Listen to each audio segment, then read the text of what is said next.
A full-time job means a 40-hour work week, but we found a county worker who's only in the office a few hours a day collecting a full-time paycheck. So what is she doing with the rest of her day? Kim Holland looked into it on special assignment. The rush is on before the clock strikes 9 and the workday officially starts. But one employee in the city-county building downtown is rarely here on time. In fact, her coworkers have noticed she's gone much of the day. This is a government entity, and they are responsible to the taxpayers.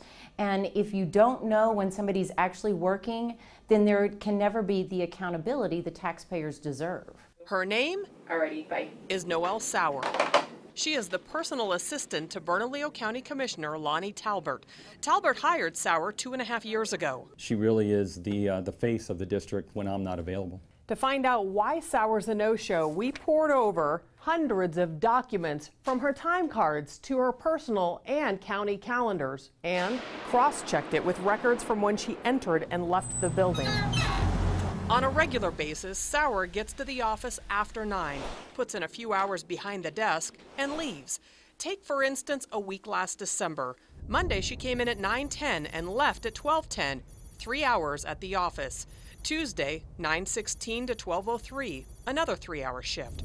Wednesday, 5 hours. Thursday, 2.5 hours, and Friday, 2.5 hours. In a required 40-hour work week, Sauer was in the office 16 hours. Sauer told the county she put in a 40-hour work week and was paid for it. The week of October 20th through the 24th, she put in 18.5 hours in the office. She was paid for another 40. And the entire week of July 20th through the 25th, Sauer was behind her desk a little more than 11 hours and collected pay for 40 hours. These are just a few examples, records show, that are fairly typical weeks for her. So what has Sauer been doing with her time?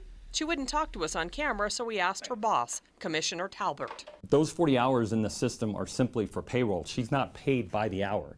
She's a salaried employee that gets paid the same no matter how many hours she works. Talbert is confident Sauer works at least 40 hours a week, but he says she's not in the office from 9 to 5 because she's out in the district, attending meetings and talking to constituents, earning her $54,000 a year salary. So how do we know she's working 8 hours a day? We trust. We trust. The people that work for us, we trust. But we'll never know if Sauer has been actually working 40 hours a week because there's little documentation where she's been. No proof. And only a few meetings she says she's attended that are listed on the county calendar and her personal one. There's no documentation, there's nothing to back up where she's been and what she's doing, and you have no concerns about that? There's no documentation for any at-will employee for the county. If the calendar does not show the meetings that she's attending and the time cards don't show her actually being there, then the taxpayers deserve to know where she is spending her time. Payroll software automatically credits salary employees like Noelle Sauer 8 hours worked each day, unless she's sick or takes a day off.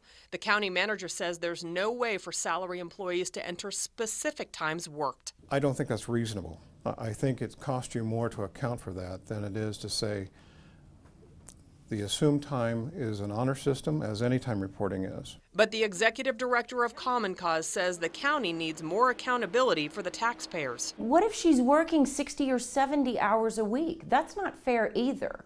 And so we really need to know either way if people are either being abused or abusing the system. Kim Holland, KRQE News 13.